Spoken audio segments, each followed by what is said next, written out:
This is Jordan Poyer, safety for the Buffalo Bills, and you are now listening to Cover One Buffalo Podcast. Let's go. Good evening and welcome to Cover One Buffalo Podcast. You are joining your host, Greg Tompsett, and tonight we're going to be talking about all kinds of fun things. We've got the injuries that have come up, which are not as fun. We have a new name for the stadium. We've got some false positive COVID tests, a Brandon Bean presser, and hold on for a second here. Looks like one of the Cover One members' video is on, or their mic is on. Is someone there? Hey. Aaron Quinn, what are you doing here? I'm back. Just for you. Only here.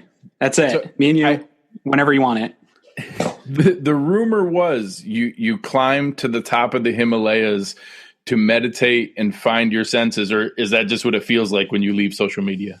Just over next to my shed, the infamous shed. I went over there and I meditated a little bit and I said, I don't need this nonsense in my life anymore. I can still do the Bills thing. I've been, back in the Slack channel, and that's where I really love talking about the Bills anyway. So, and then you probed me a few times to gauge some interest, and you got such a cute face and such a way about you that I couldn't say no. Well, welcome back, brother. It's amazing. Really excited. I genuinely am excited to have you back here. It was doable holding down the fort in the offseason. I had enough guests on to be able to kind of give it a run here, but it was certainly not without its challenges. And I'm excited to dive into this season, which, short of, the whole global pandemic around us and maybe football disappears, if we play football, I actually think this could be one of the more exciting football seasons of our adult life. Oh, absolutely. And while we're kind of stroking each other's egos a little bit here, I have to say, even though I've been off of social media, I've still been on Slack and paying attention to what you're doing here. And I couldn't be prouder of what you've done and taken this. I think you've taken the entire podcast to the next level. So I'm happy to be back on and jump back on the wagon with this great thing that you've been building and put in a ton of work. And I don't even know if the people that follow the podcast realize exactly how much work you do put in to getting this show up and running every week. So I'm really proud that it's something that we built together, and then you came and took it over to the next level, and happy to jump back on with you, man. Awesome. No, thank you, man. It's been a lot of fun, and it genuinely has been something that's exciting to kind of get to connect with people. And there's been so many, fun Bills fans and people that want to get engaged in what we do. And that's just been a cool experience to go through. And I wouldn't have had that opportunity without you. So for anyone who doesn't know. Do we kiss now? Or I think so. I think that's how this works. That Aaron actually just kind of found me arguing with people in the Slack channel and was like, hey, you seem like you pretend like you know what you're talking about. That might work on this. And that's actually where the show came from. So it's pretty simple where things get started. So it's I think we've done enough reminiscing if we're ready to get into actual football. Let's talk about it. So the reason that we're doing that is we actually have a presenting sponsor, which is kind of fun. And going into that kind of thing is exciting in a season like this. So we thought that if we're going to have a presenting sponsor, you want to have someone who appreciates a good time, wants to be able to go through there and might even be, from our hometown and from a place that we want to get excited about to be able to show. So it's something that the people over at Uncle Jumbo's Distillery, and you could find them at unclejumbosdistillery.com. You're able to, be able to have a good time and be able to still be responsible. They're checking my age. I have to say how old I am to make sure that I'm responsible to enter the website. But you can go in, take a look at, obviously they started making vodka when America needed them. They started making sanitizer. Now you can have a good time with some of the canned products and their blueberry lemonade, raspberry tea. They're coming out with the orange cream soda and root beer float. But something that I'm excited about to be able to go through, I'm actually going to go up to the facility and maybe meet Aaron. We're going to be able to check out where they make all the goodies here. Yeah, absolutely. I'm looking forward to it. I meant to get out there last year, and then obviously the season ended and the world totally fell apart. So I'm looking forward to meeting you out there, grabbing some of those and maybe grabbing some wings and kicking back some cans of blueberry, and then hopefully looking for a ride home. Yeah, do it safely. Yeah. So as we get into it here tonight, there's a handful of fun things that we'll kind of get through, but we'll start on a little bit of a downer. Obviously, everybody already knew about the Feliciano injury and kind of having surgery. It looks like we're going to have him out. He likes to talk about that he's coming back week 4, week 5. I have to assume with the loose rules that they put in place now that there's unlimited recalls from the injured reserve, that I think that's going to be pretty strongly utilized by every team. So he's a pretty automatic start there. Tommy Sweeney, already out as well. I think he's a pretty likely candidate to hide on the IR as well. Ed Oliver was out for a little bit and he was back full go today. Looked like he was really making some hay. But he was one that certainly would have had an impact there. If making hay is a good term for Ed Oliver. I like that. You snuck that in there.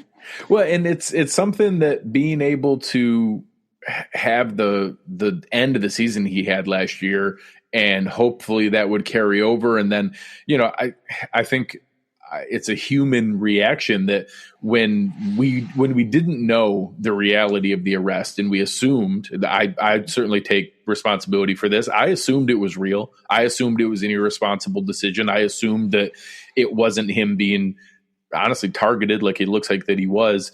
I was like, oh man, did he not take things seriously? Did he not put in the work? And it's sad, the path it takes you down. And now seeing everything else that, it really was a very, looks like inappropriate situation that he was targeted there. And now coming back, that he looks fantastic in this camp. And he certainly sounded like he looked great today, because he is, I think, one of the real keys to this defense. He's going to have a huge impact this year. Like you said, the way he finished last year, I expect him to start on that note. And that was a conversation recently I was having with somebody just about what to expect out of rookies. And, you talk about everyone's hyped up about rookies this camp. And yeah, it's fun to talk about that in camp.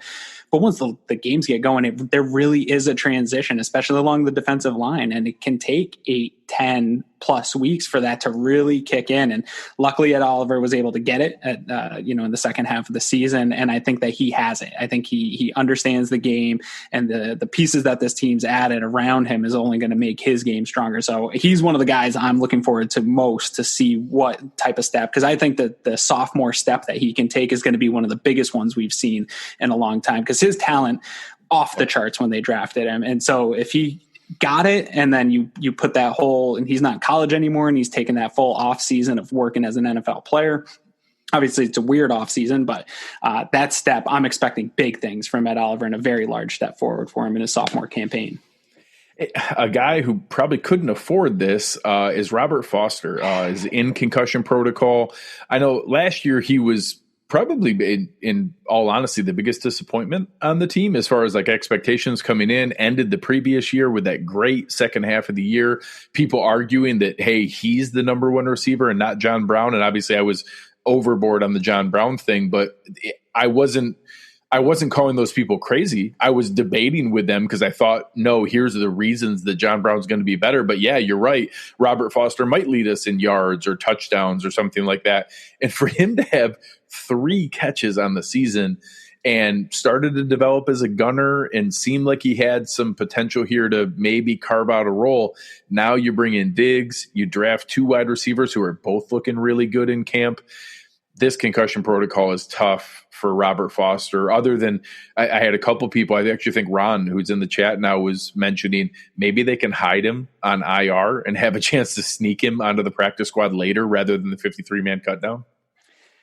I hate to kind of talk about a player in this way, but I'm not worried about it really either way. I mean, it really was a huge drop off in production. I thought that going into this camp, that if he was healthy, he had a chance to really carve out a niche as a gunner. I thought he did a really fantastic job on special teams, and that he could have carved out a nice little niche there, a Taiwan Jones type niche for himself in the league, where you keep him as the last wide receiver, but he's primarily a special teams guy for you. But not being healthy, and then this team having Neal, Jones, and a couple other guys that can fill those roles, it just makes him really disposable on this team. I thought maybe he had a chance to, we went back and forth a little bit about that Isaiah McKenzie role, and Andre Roberts filling out that role. And maybe he could, be a special teams gunner and kind of get that jet sweep kind of slot guy role in there. But you're not going to do that when you're not available. And few guys can afford to not be available this time of year. Robert Foster's probably the least person. He really needed to come in and prove something, and I just can't see a way where he sneaks into this roster really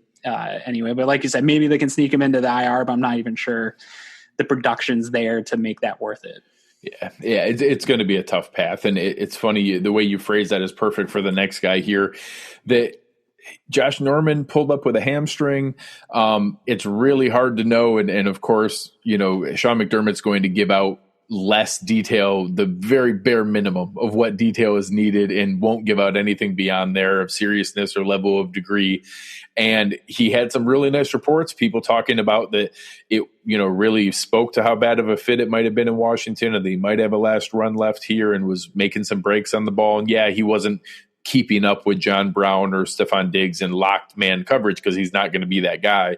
But that when he was there, able to read eyes, make a break on the ball, he was having a lot of pass breakups, a couple interceptions. And that's what we want. That's what he's going to need to be. When you have a good safety net behind you with Micah Hyde and Jordan Poyer, Trey White can take the number one guy. He can be good enough to be a smart veteran cornerback 2 with a great safety net in Levi Wallace. To me, this is one of those spots where, like, hey, if there was any tinge of anything, all right, go put it on ice until week 1. Give Levi Wallace and Dane Jackson as many reps as you can get. We know what we have out of you. I'm not going to read too much into it if he doesn't touch the practice field until that week of the first game. But did you have any concern beyond that? No, I mean, the only concern that I would have is that these can linger, and they can linger longer. That's why you don't put a timetable on stuff like this. You just don't know how guys' bodies are, and where they're at. And they're, he's a little bit older in his career, where it's at. But as far as seeing him on the field in 2020, I have no worries at all. He is what Vontae Davis was supposed to be, which is literally kind of a bridge cornerback to allow Levi to learn the game a little bit better and come along. Unfortunately, we never had that, and Levi kind of got thrown into that role. But I think I'm maybe on the minority of I'm okay with Levi Wallace playing a few weeks into the season. If Josh Norman takes a couple weeks I'd rather them be cautious with Norman and get him full and ready to go, because the season's a marathon. So I don't care if it takes a few weeks for him to get fully acclimated back into it, and then maybe even rotate him slowly in. Wallace has been, like Ron Beck saying in the chat here, Wallace has been solid. This has been a top tier NFL defense the whole time Levi Wallace has been here, and he has played a major role in that. And yes, there's some plays that he would like back, but he's a young player who came in undrafted. He has some deficiencies athletically, but he's overcome those and been a pretty good cornerback, especially when you look at the guy opposite him isn't getting thrown at, Trey White. Guys are going to come pick on Levi Wallace. He's going to get picked on by good quarterbacks and good wide receivers. And I think he's done a better job than fans want to give him credit for. So I'm pretty comfortable with the depth right now. If anyone else gets hurt, I'm going to get a little shaky here with Gain not being there this offseason. But I do think Norman's going to be back, and that's an injury I'm not super worried about at all. Yeah, one of the names that was out there that I did have on a short list at one point when his first injury first came up, I did go out and poke around at who was out there. One name was Dre Kirkpatrick. He signed with Arizona today. Yeah. Logan Ryan is still unsigned. He's more of a nickel. He actually is. I know Eric will hear this even from where he's sleeping. He would be more of the big nickel kind of set that he calls himself a safety now. He's really been more of a nickel player. He's not really an outside receiver coverage guy. I know people bring his name up a lot.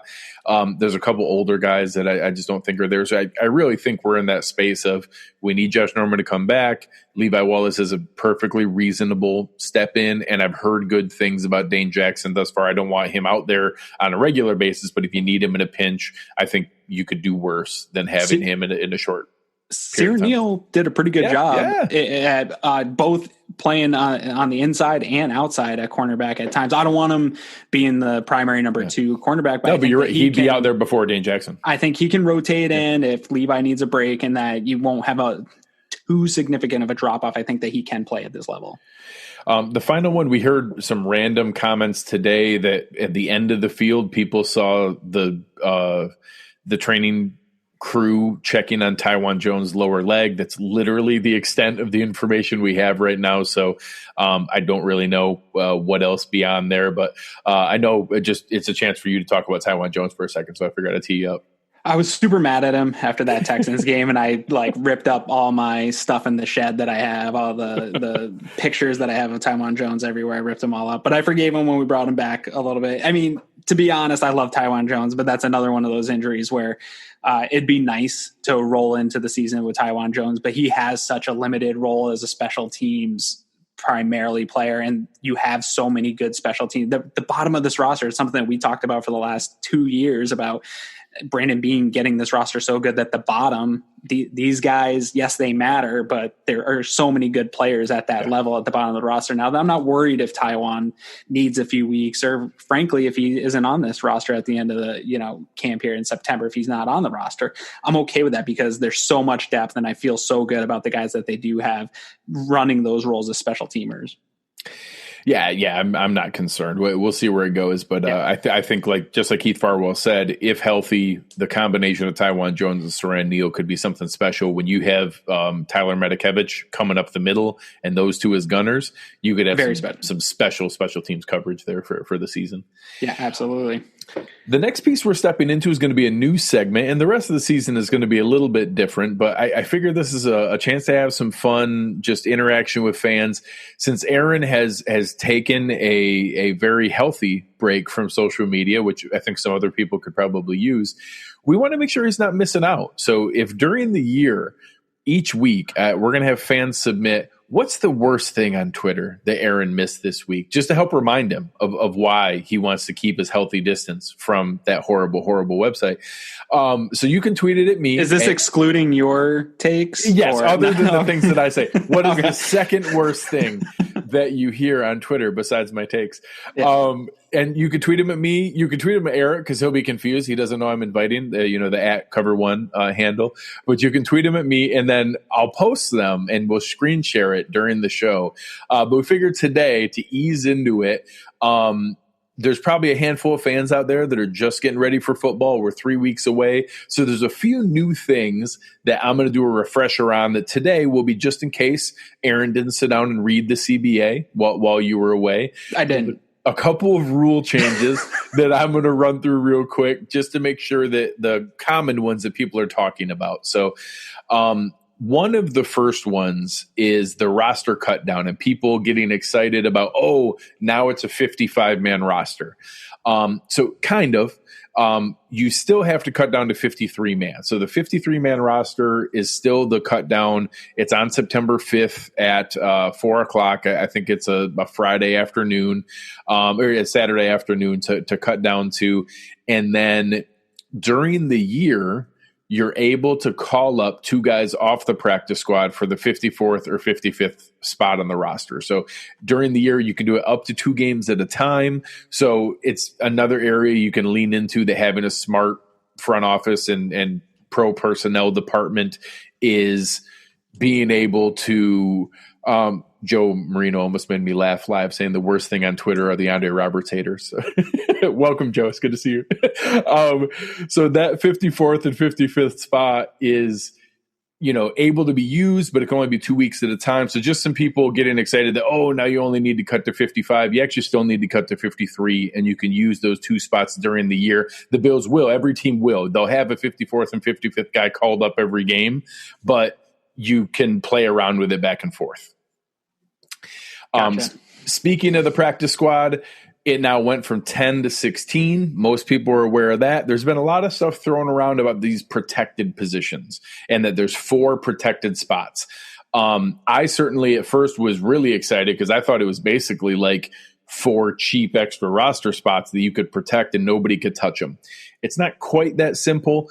You can protect them from Tuesday evening through game time so that nobody can do an end of the week call up and who you have on your roster and basically to cover in case someone tests positive for COVID on a Wednesday, Thursday, Friday, you have your practice squad guys to bring up. However, every week from the end of your game until Tuesday at 4 o'clock, everyone on the practice squad is eligible to be claimed just like they're on waivers and can be stolen. So not that we would have done it, but some people brought up, what if Gabe Davis isn't ready? can we put him in this hidden, protected practice squad spot? He could be claimed any week right after game day until 2 o'clock.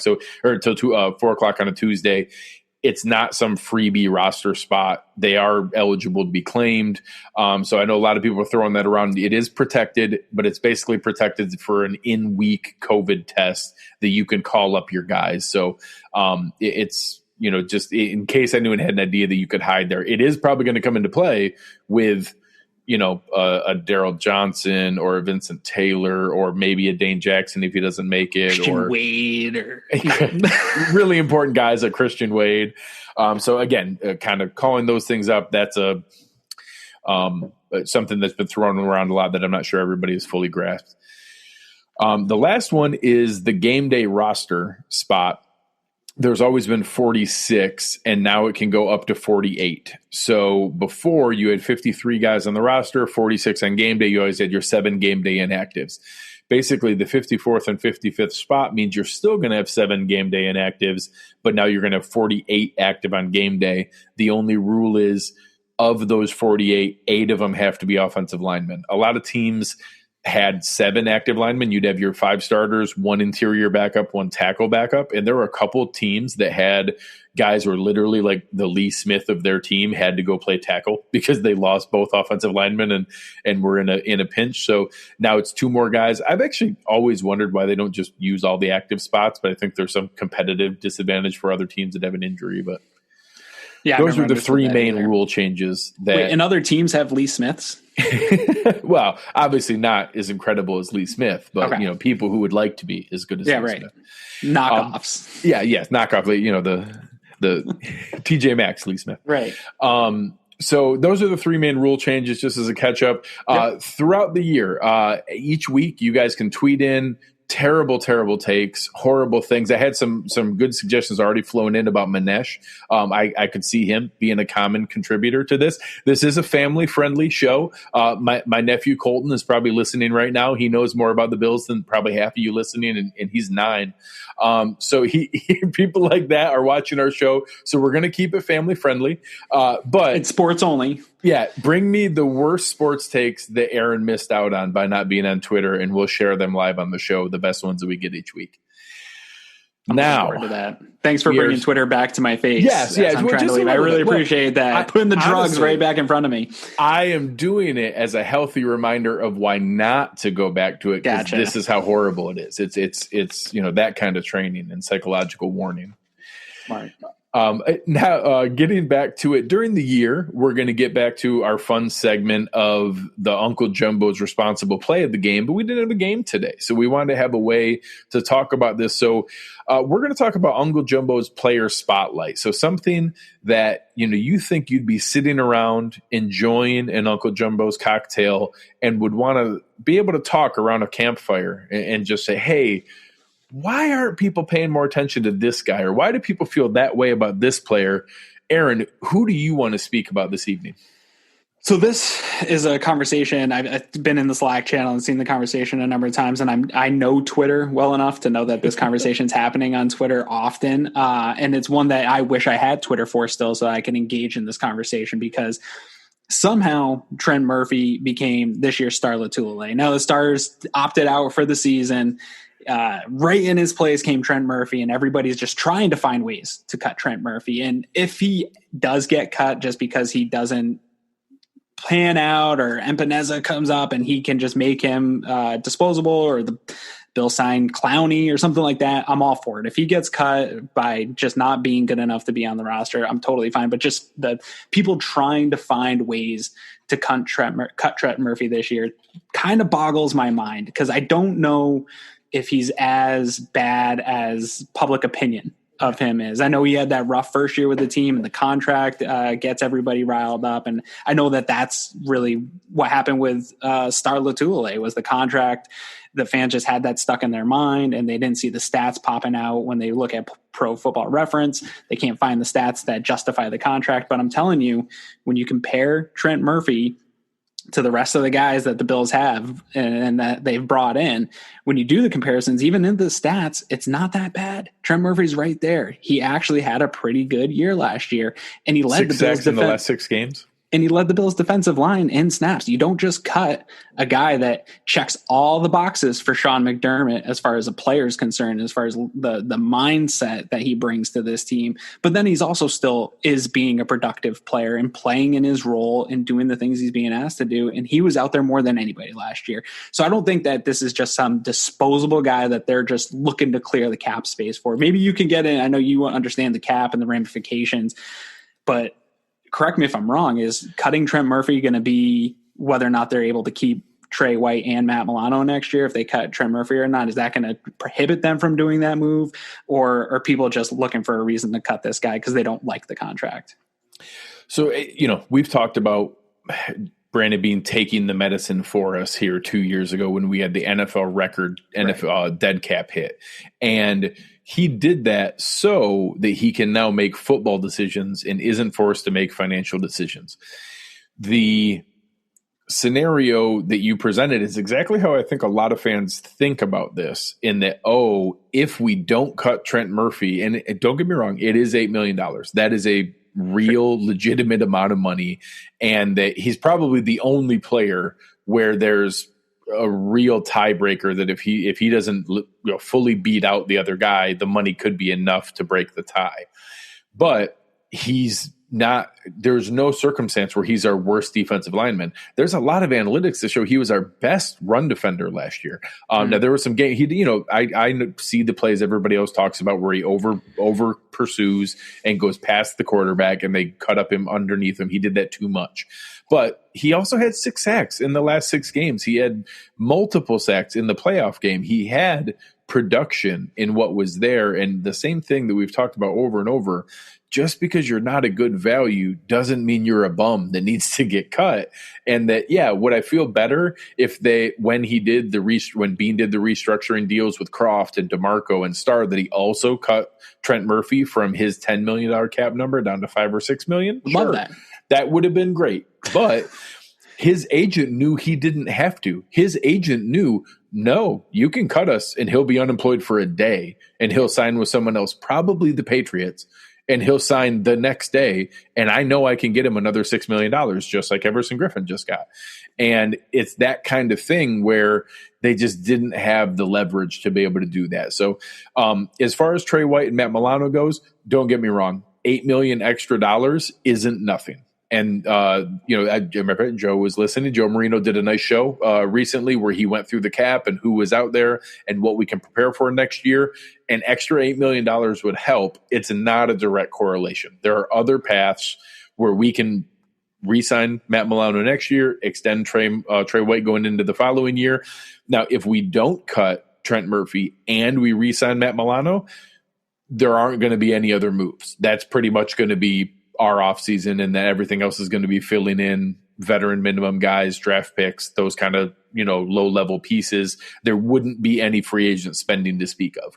But this is a really good team. And if you keep all the starters and bring back that kind of player, then you're in pretty good shape. So no matter what, I guess that also brings up the point, cutting someone like Trent Murphy, $8 million isn't a free agent spending spree. So prepare yourself. If you're expecting, this is back-to-back seasons where Brandon Beane has signed 19 free agents in 1 year and another freaking 13 this year. That's not happening next year under any circumstances. If you cut Trent Murphy and Hauschka and Lee Smith and every other player that all you guys complain about, he still doesn't have enough money to go on a free agent spending spree. It's just not going to happen. So, brace yourself for that no matter what. And I would much rather see, there are so many positives for this team in continuity and same head coach, same GM, same quarterback coach, quarterback, defense coordinator, offensive coordinator, so many positive things, the most returning snaps of any team in the previous year.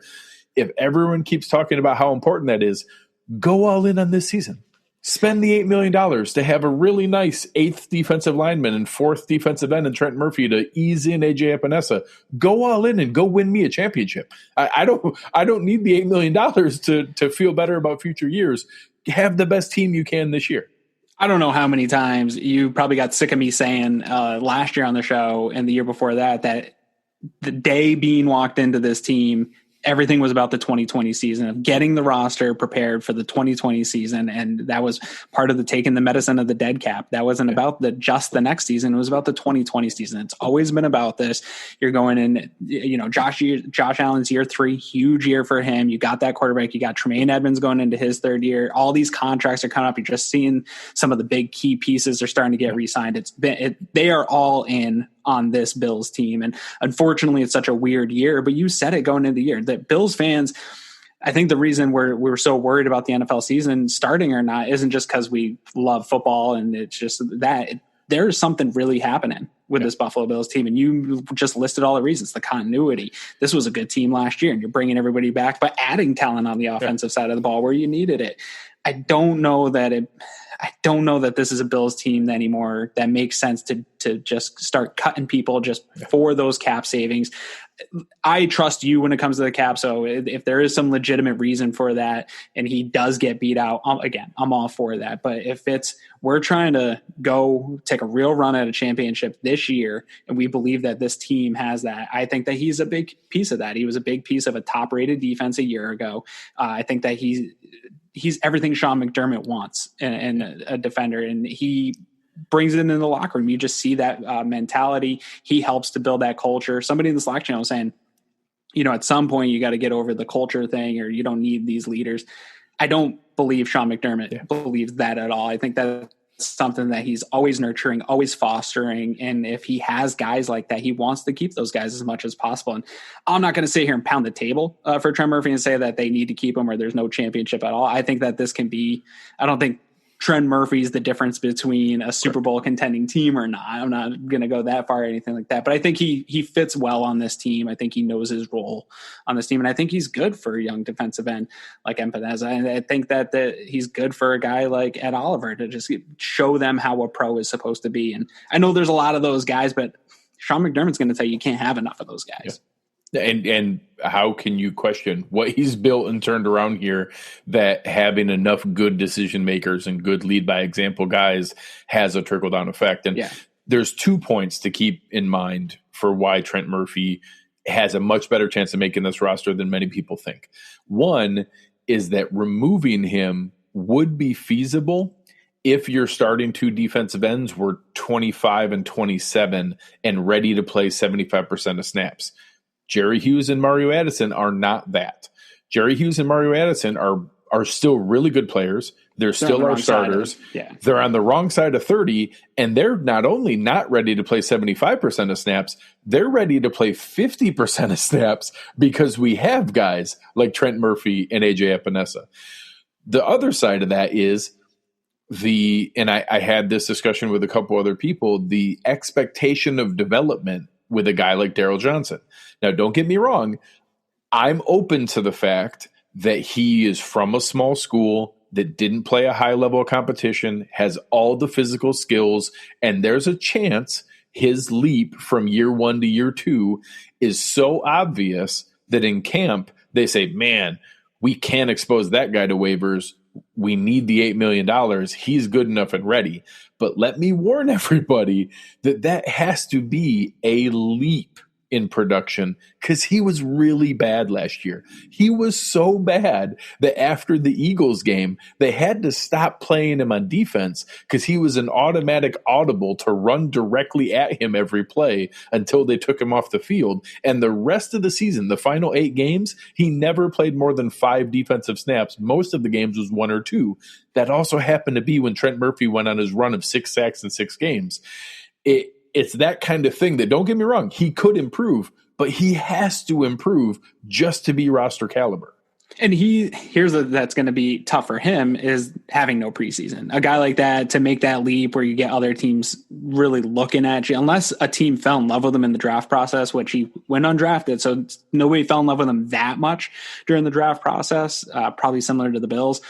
Here's something. My brother's a Bears fan, and we've done that podcast a few times. And we talk about it all the time. Every fan base has a few of these guys at the bottom of their roster that is supremely athletic. I mean, we're talking about the NFL. They got some guy that's there are no bad guy, athletes on the team. Super athlete that just hasn't figured it out yet. Everyone's got those guys on every team across the league that they're worried everyone's going to snatch up as soon as he hits the waiver wire. it doesn't always happen like that. And we see it every year with the Bills where everyone freaks out that guys are going to get claimed off waivers and then they're back on the practice squad in a couple of days. It usually doesn't go the other way. If it does happen, again, I'm not going to lose sleep over Johnson getting claimed off waivers. I can't see him making that large of a leap to make Trent Murphy dispensable going into the 2020 season. Now, if we just talked about at the beginning of the show how it took Ed Oliver half the season to kind of figure out how to play defensive line at the next level. I don't know where Epenesa is at going into this year, but he might take some time. So I know people are saying, well, we've got him. We don't need Trent Murphy anymore. I'm not sure. All we're getting is a few clips from practice and some beat reporters who are giving their view of how things are going, but they're not scouts. These guys aren't out there scouting these guys. So a lot of this is unknown to the fans right now, including myself, that we don't know who these guys are. So for me, I want to roll with the guys we do know, and I want to roll with the production that we have seen. And Trent Murphy's is not as bad as I think that the popular opinion is on him. And has he lived up to the contract? No, probably not. But if you really look across the league, how many guys live up to contracts? It's pretty rare. You get paid for past things that you have done and potential. Very few guys live up to contracts. And very few guys are a great deal. Yeah. Micah Hyde and Jordan Poyer are by far the exception. Most free agents are not like that, where you're like, oh man, they're so underpaid. We might need to give them a pay bump like Jordan Poyer just got. Jordan Poyer's still underpaid. Yeah, that's like the 10%. 90% of people who send free agent deals did not pan out. Thomas just brought up the Quentin Jefferson could be an example of that maybe you stumble on a guy there that was in a rotation, or John Feliciano was a good example of that. Quentin Spain was a good example of that. Most of the time you're not going to have those kind of values. Right. So no, I think that was great. That's exactly what this kind of Uncle Jumbo's player spotlight is going to be leading up to the season. It's just picking out guys who are maybe in that controversial spot. I think that you and I are maybe on different sides of the coin from a kicker standpoint. So I think that'll maybe lead into some of the ones coming up here as we get into the season of. Should we just pick sides on Andre Roberts and fight about it, since everyone wants to talk about that too? Since I spent most of my day arguing with people on Twitter about Andre Roberts, it's a fun way to spend the day. So a couple other things that have come out. Obviously, the announcement came out about, unfortunately, our friends over at New Era Cap are hitting some tough financial times. And I did read a little bit about this, that at the time that they signed that deal, nobody really knew what Fanatics was, and they're everywhere now and selling everything and have just smoked people in that space. And that, unfortunately, I actually read that they missed a good chunk of payments last year. Not only were they not going to be able to make the payments this year, I think the Bills kind of, I don't know how much they're taking them to court over unpaid services, but I don't think they paid all the bills for last year in the naming rights. So I think that they mutually agreed to end that.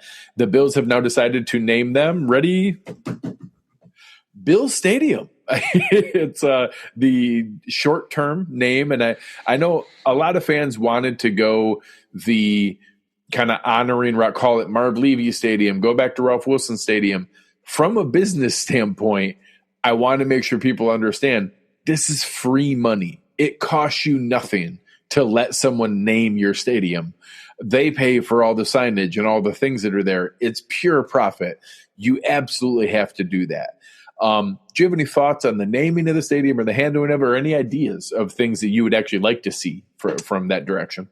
I have a couple. Well, first of all, Fanatics hats are not New Era hats. So people need to go out and support New Era. They make the best hats, even though their draft hats have been pretty horribly designed over the last 3 to 4 years. They're still really good quality. New Era makes the best hats. It's not even close. The low profile 5950 is the best hat in the entire world, and I will fight any single human being sitting right there out of camera view. It's the best hat in the world. And if you want to fight me about it, I will meet you anytime, any place. It's the greatest hat. So buy them and support it. It's a local Buffalo company, and they hire a lot of people. I know a lot of people that work there. It's a great company, and I'm feel bad that they're going through what they're going through. But as far as the naming rights, I don't care that they called it Bill Stadium. I would like there's a scenario as a fan where I'd like it to go back to the Ralph or some name associated team history where you could still sell the rights and call it whatever bank at Ralph Wilson Stadium or whatever it is. There's examples of that all over the place.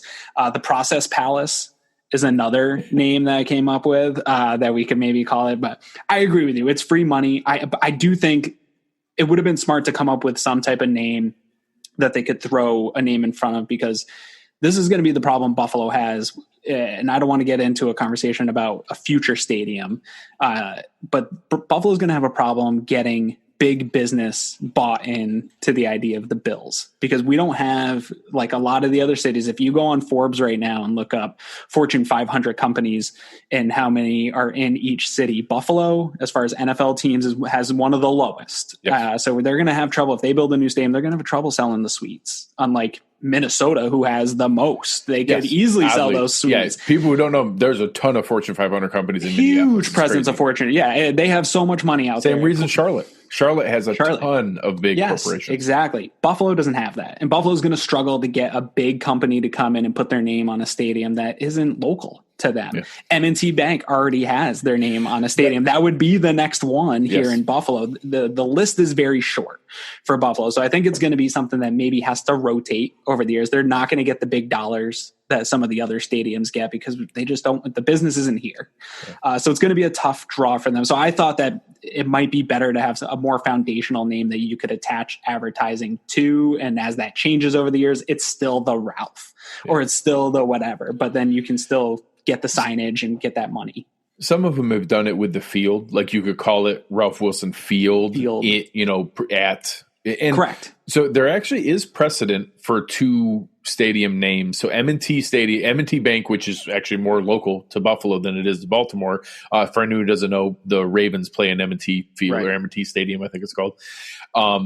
So they could technically do both. Mercedes-Benz actually has not only the Superdome in New Orleans, but the Georgia Dome, or the new Falcons Dome, whatever it's called, in Atlanta. So you just have to call it a different, not stadium, or correct. You'd have to, so you would have, M&T Fieldhouse. You'd have something like that where it'd be slightly different. So there is some precedent for that, and I do think there's a little bit of buying low on a upcoming asset. I think people see a positive trend for the Bills. They now have 5 primetime games for this year. That's something that those kind of people are looking for. They're not caring about how good the team is. They're talking about, hey, is it on a trajectory where we're going to get more public sponsorship in primetime games? That's what we're paying for, to have the name out there, is when it's on Sunday Night Football, Monday Night Football. So M&T Bank is not a 0% chance, but I don't know that they're ready to do that. People are throwing out all kinds of goofy stuff. I actually think one is not all the way crazy. McCormick is, obviously everybody knows them, like the seasoning company. They're a large, huge Fortune 500 company. They own the Frank's Red Hot brand. That one, I actually think there might be enough behind it that McCormick could do it and have it be Frank's Red Hot, something around there with the wings and the sauce and all that kind of stuff. I think there's a lot of easy ones. You do North American breweries, maybe. Yes. I know they own Labatt's, they own Magic Hat, they own a number of, they're a Costa Rican company, but their American headquarters is downtown Buffalo. There's still some big companies here. And as Michael brings up, not every stadium name is associated to a local business, but I counter that here in the chat that a lot of those ones you'll see are more attractive markets, bigger markets, larger Dallas, cities, Los Angeles. Yes. And maybe the Bills getting better. Like you mentioned, like the ability to be on a Monday night game, to be in prime time and in the playoffs, that will help attract some of these businesses. I just don't know if businesses see this as that opportunity yet. Yeah. You also obviously have plenty of other people that are using this as a publicity grab. You have your adult entertainment sites. You have Tushy, which I think is a toilet paper delivery company, if I'm right. And obviously the gentleman over at Barstool. No. Those are all the different things. This is purely a publicity grab. There is no scenario where any of those are going to be considered by the NFL. They literally ban them from every event and won't even take their charity donation money in things. They're not going to let them name a stadium. So I know we have a lot of fans that overlap in the Barstool circles and our show. So I appreciate people being excited about that, but you need to brace yourself. That's not a viable option. So one that was out there that I actually came from, for anyone who's on Twitter and knows Buffalo Wins, Joe over Never heard of him. I have no idea who that is. He actually had a decent idea that you could do an awful lot of things with a Marvel Coliseum. and that there's a lot of money in that Disney space in Disney Plus, and that there's a whole lot of fun superhero themed things you can do, and they have a ton of money to throw around, and that there's obviously already a lot of connection with ABC and ESPN and things like that. So I don't know if there's some conflict of interest with the ownership rights, but that one, when they got thrown out there, there's a ton of money out there for that kind of stuff that I could get excited about having to be Marvel Coliseum.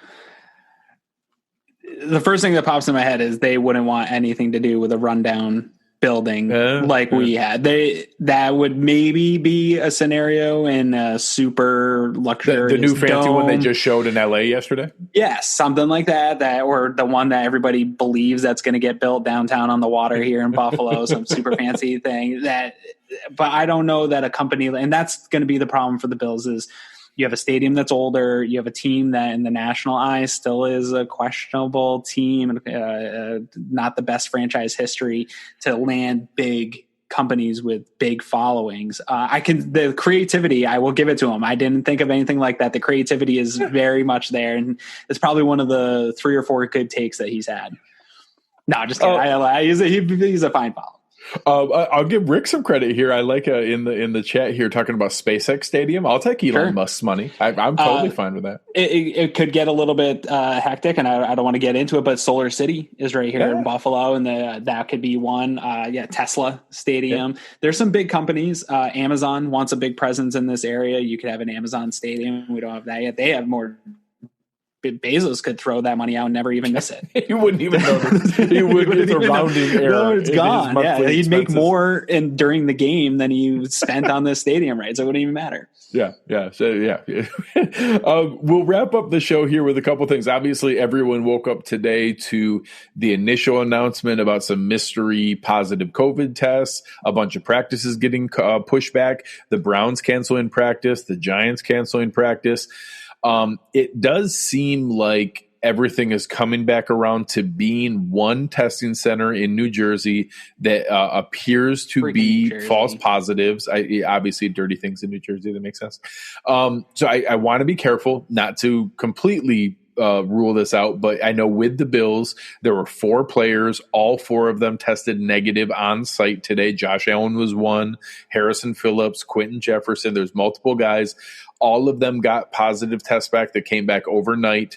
It was, all the other teams were still consistently well below 1%. Very few positive tests once on site. Almost all the positives were in guys showing up from outside environments. All of a sudden, a bunch of teams had a bunch of positive tests, and all of them were from this one center. Every single guy across the league that was having a positive has tested negative on site. So I think that it seems like this was a mistake in the lab. It's not the only time we've seen this. We've had other people in the overall news to have false positives for testing. So I think it's just kind of the nature of this people business. People in my life have dealt with it, traveling, coming back and forth from traveling, have dealt with false positives. I'm not an epidemiologist. I know that might shock a lot of people listening. So I'm not going to get into the information about it. But going into this week, I was talking about it with my wife. I think this was a big week for the NFL. You've had these guys now together. You've had these protocols in place. If there's going to be some kind of outbreak, it's going to happen here in the last week and this week of, are they doing things right? Because if they're not, you're going to have some type of outbreak spreading through these teams and through the league. And seeing that this morning scared me when they were rumblings of what the tests were. And then quickly, I will say kudos to all the Ian Rappaports and Adam Schefter's out there for getting that information together quickly and really discussing what was going on. Cause I was able to just say, okay, people were putting in the Slack channel what was happening. I was like, come on guys, give me some, I'm gonna have to get back on Twitter here in a second. But luckily like you said, it does look like this one lab just had a bad day. Or something like that. And I don't think the NFL is going to want to do business with them. They might be switching. That might be a big deal where they're switching laboratories, because this is something that's going to continue here throughout the 2020 season. So fans got to brace, because there might be another run of this. And this is, Brandon Beane, I think, alluded to it in his press conference. This is the kind of thing that can happen during a game week. And then Josh Allen's out because he has to be pulled away from the team until he goes through another 2 rounds of tests. So this is probably a good example and an emergency for a team to go through this process now while it's not in the regular season and deal with this. And I think that Brandon Beane probably took this as a learning example to say, hey, everybody in the building, all hands on deck. We got to go through and figure this out. And now the Bills know what to go through if this happens during the season. Well, I think it's a great contingency plan, and he called it a fire drill, and I thought it was a great way to talk about it, is that, it was for the league as well, because they talked through, okay, was what we're doing the right process here, that we need to have those last cutoff tests can't be Sunday morning. Like, that can't be you can't run a game plan that way, so that they're talking about their final cutoff test is going to be either Friday evening or Saturday morning. And then at that point, you are going to have to be able to say, hey, sorry, even if false positive, you're out. But now you have a day to plan of what's there. It also talked about, he did bring up, I think it was Vic Carucci who asked, does this shake your confidence in the system? And he spoke to it and said, hey, we've had thousands of really properly handled tests. This is the first time something like this is coming up. If it were to happen again or more than once, yeah, that would shake your confidence. I'm not ready to say that, hey, that's not, we need to fire them immediately, but I will assume there are some serious repercussions. This is really poor publicity for the league. They don't want to hear this kind of thing when you're trying to take as many precautions as you can. But going through those kind of steps to be able to do that puts you into an interesting situation to be able to figure out how to do this. I like the way the team handled it. I like that they didn't cancel practice. So they said, no, this is a good scenario to run through. What if we lose? It was 3 defensive linemen. What if we lose 3 defensive linemen all at once and we have to figure out how to do this? Let's go through and figure out what we would do today. What if we do lose Josh on a Friday and Matt Barkley has to get ready for the game? What are we going to do? This is a great run through of contingency to prepare in case worst case scenario happens. So you're able to prepare for that. So I really like the fact that they approached it that way, took it as a learning opportunity. And people may think that that's cheesy or silly. That situational preparedness is real. That's a real thing in life. Things that you prepare for and talk about and are able to run through and have done once, when the real thing happens, you are more prepared. That's just life. That's the way things work. So I love the way that they approached it, and I'm not shocked at all. That's the kind of thing I would expect from Sean McDermott and Brandon Beane. Honestly, I'm surprised they haven't just done that and said, 5 random dudes have done false positives and we're practicing anyway. And this is how it's going to be, because this is Sean McDermott and Brandon Beane's MO, is to in my car today. I had the thought, did Sean McDermott do this? Did put a scenario together? Did he plan this and make it so the team had to have losing Josh and multiple guys in one player group, and he plotted this? Did he plant this? And not just to see how the players respond. How are the coaches going to respond? How is the staff going to respond? How is the secretary going to respond? These are the things that they care about. And especially the training crew. The training staff is key. Yeah, and they got that without having to go through it themselves. So I think this was a win today. If you can take some positive out of that, I think it was a win for the organization. I think that they probably learned a lot today about what their processes are.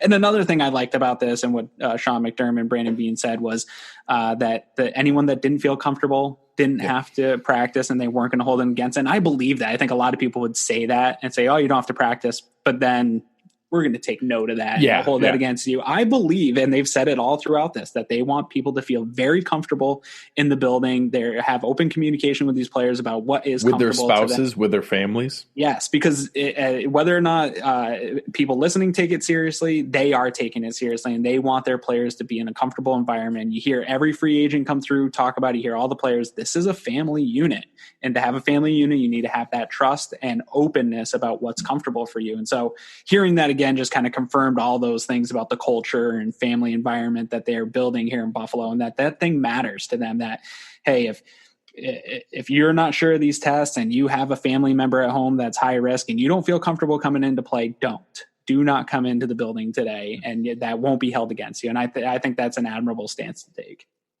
Yeah, and like you said, I believe it's genuine. I don't think it's that kind of hollow speak that a lot of people say the right thing because they think they're supposed to say it. I think it's genuine from him. And I love the way that you talk about especially players who have been on multiple teams, and you hear comments from their spouse to say, yeah, it was crazy when we joined here, I had Kim Pagula and the head of HR and the player services rep all call me directly, like not, hey, here, give my husband the phone number and you can call me if you need, that kind of, generic thing you always get from people like, oh, call me anytime you need. Like, no, they actively called out and they had lists of services and people to help with everything because they wanted you to feel supported and welcomed and at home. That kind of stuff matters. Like that kind of stuff gets around the league.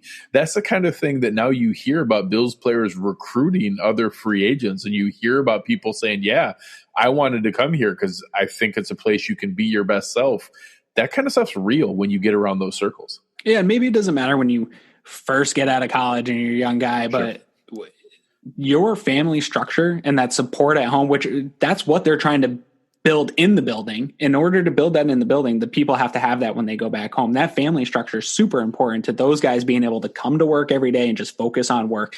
And if the family structure is taken care of and nurtured and feels good, you're going to get the best results. And that goes not just for football, that's every work environment in the world. If the family structure is taken care of at home, the people that go to work are much more productive. So to see that they understand that and they want to nurture that throughout their time here is a really positive thing, because like you said, the guys that are free agents, a lot of the times those guys are in their mid-20s. They have families. They're coming from a place where they had roots, established for the last few years. That's a big move. I know that they're millionaires, but they're still human beings. They still have kids that are in schools. They still have wives that, are transferring jobs now. So to have those things in place where you can get a call and say, hey, we're here for you, and here's all the resources that we have available to help your family settle down. So whoever you are, whoever husband can come in and be his best version of himself here for our team, because we want to get the most out of you. Absolutely. And it's exciting to be able to have people that you can feel confident are making those kind of decisions. And it's part of the reason that there's reason to have confidence in this leadership group going forward. This has been a heck of a night, Aaron. Welcome back, man. This is a lot of fun. It felt natural. It felt right. Yeah, your voice soothed me. I'm going to have one of the best nights sleep I've had in a long time. Just your voice in my ear throughout the rest of the night. I love it. Well, thank you guys. It was awesome tonight. Really great chat, really great interaction all night. Obviously, it's great to have you back, man. It's so much more fun to have this be a flowing, genuine conversation rather than me just trying to fill up time rambling. I do like to ramble. You can do it. Yeah, you're fine. It's been a lot of fun. Make sure you guys check out our friends over at Uncle Jumbo's, UncleJumbosDistillery.com. They've got a new site, really building up their e-commerce presence. Make sure you can check that out. You can get delivery and all kinds of fun things set up now. Find out where you can get it. Make sure you send me your most fun tags. You can tag me in it. Worst thing you saw on Twitter. We'll share that with Aaron next week so he can keep a reminder of why to stay away from that horrible, horrible website. Check it out if you guys are looking. I had a little bit of a thank you giving away 2 Bills Legends jerseys. I had a Thurman Thomas and a Bruce Smith jersey given away to some followers here. It's been a lot of fun being able to get the show going here, and just thought that was a fun way to get things rolling. And part of that is obviously letting people know what we have going on here. So, let people know about the show. Go out there. If there's somebody that is a huge Bills fan, tell them, hey, have you listened to Cover One Buffalo? I think you might like it. It's a lot of fun to be able to catch up on the season. They can go through the position previews to get caught up. Give us a rating. Give us a review. Go and lie and tell other people the show is good. I mean, we don't actually deserve 5 stars, but you can give us 5 stars. It would be great. Go on out and check out what we have going on. We really appreciate it. We do this just to have fun with you guys. And Aaron, any final parting thoughts to help them? I know you've spent a lot of time in meditation and being present. Help the people understand how to make their life a little better. Well, I'll give one small final thought is I've been reading a lot about Taoism. I'm very much into trying to find some balance. The world got a little out of control for a while, and my own brain fell way out of balance. So I've been trying to get back into that. And once you start reading about this, it's funny because I have a friend that teaches ancient Chinese medicine. He's lived in China doing the Taoist monk thing for years, and we talk all the time. And once you start reading about this, you find it everywhere. And I find it in the Bills organization. I was thinking about it as I was getting ready today. And you think about, balance and just being who you are. And I've never in all my years seen think about the Bills and think about their strengths. It's balance. all across this team. Obviously, there's questions at quarterback, and you probably are a little heavier at the defensive backs, but there's balance. Like, you look at this defense, what's the strength? It's balance all across it. So the Dow is with the Bills, and if the Dow is with the Bills, great things are going to happen, man. They are present. They're with the Dow. So I'm excited for that. But one last thought I want to leave people with. I know most people probably don't care that I left Twitter, but I think there's probably a few. I think I was getting messages from Greg saying, hey, people have been asking where you in, so which I'm sorry that you had to deal with some of that. But if you do want to find me, you can find me in the Cover One Slack channel. So if you want to come over and find me and engage with me, I'm over in the Cover One Slack channel. I'm back in there all the time. And it's still the best place that I've ever had to talk about. I used to be in the forums back before Twitter. I've been on Twitter for a number of years discussing with Bills fans.